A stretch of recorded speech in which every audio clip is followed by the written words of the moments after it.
नमस्कार, मी पंजाब डक. सांगायचं झालं तर पूर्व विदर्भ, पश्चिम विदर्भ, दक्षिण महाराष्ट्र, उत्तर महाराष्ट्र, कोकणपट्टी, खानदेश दररोज वेगवेगळ्या भागामध्ये पाऊस पडत जाईल म्हणून हे प्राथमिक स्वरूपाचा अंदाज घ्यायचा आहे.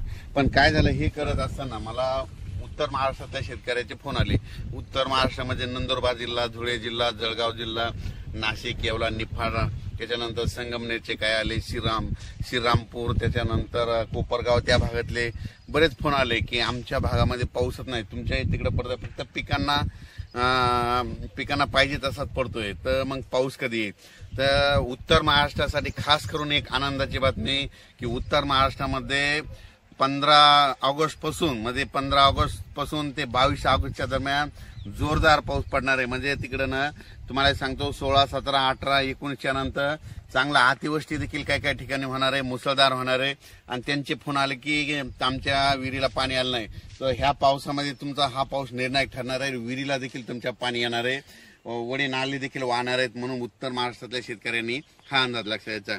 त्याच्यानंतर परत सांगू इच्छितो की मुंबई, पुणे, नाशिक, संगमनेर, इगतपुरी, या कोकणपट्टी त्या भागातल्या सर्व शेतकऱ्यांना सांगू इच्छितो की तुम्ही काय करा, म्हणजे तुमच्याकडं म्हणजे 17 ते 22च्या दरम्यान, म्हणजे 17 ऑगस्ट पासून 22च्या दरम्यान मुंबई असो, पुणे असो, त्याच्यानंतर नाशिक, इगतपुरी या भागामध्ये अतिमुसळधार पाऊस पडणार आहे. म्हणून हे अंदाज लक्षात.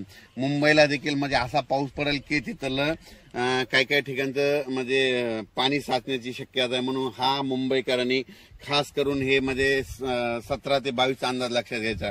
त्याच्यानंतर पुण्याकडे खूप पाऊस पडत असल्यामुळे तिथलं परत त्या नद्याला पाणी येणार, परत तळ्यांचं पाणी सोडावं लागणार.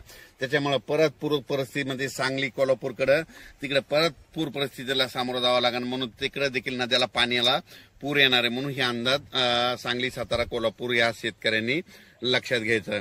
त्याच्यानंतर राज्यातले सर्व मराठवाड्यातल्या शेतकऱ्याला सांगू इच्छितो की मराठवाड्यामध्ये आज देखील म्हणजे 10 ऑगस्ट पासून ते 13 ऑगस्टच्या दरम्यान म्हणजे मराठवाड्यामध्ये परभणी जिल्हा झालं, नांदेड जिल्हा झालं, हिंगोली जिल्हा झालं, लातूर जिल्हा झालं, धाराशिव जिल्हा झालं, बीड जिल्हा झालं, जालना जिल्हा झालं, त्याच्यानंतर संभाजीनगर, ह्या भागामध्ये आणखीन असा दररोजच म्हणजे पाऊस सुरू राहणार आहे. म्हणजे असं एकदम मराठवाड्यातला पाऊस आता एकदम असा बंद होणार नाही.